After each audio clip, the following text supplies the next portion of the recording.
Labas rytas, tai šiandien truputėlį tyliau, nes šeimyna dar miega ir taip tyliai pamėginsim apžvelgti, kas įvyko vakar ir kas gali šiandien įvykti.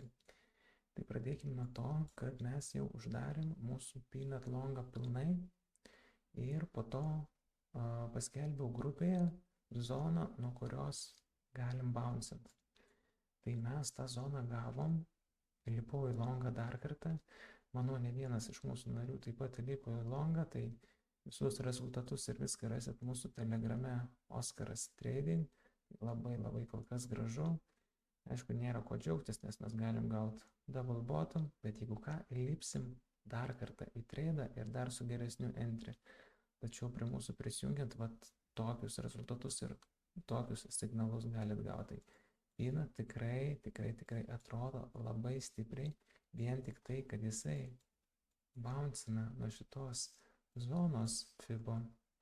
Čia turim taip pat ir demand zoną, tai labai didelį stiprumą rodo ir tikrai rodo, kad mes galim drąsiai perkopti 78 centus ir eiti link 94 bent jau link 94.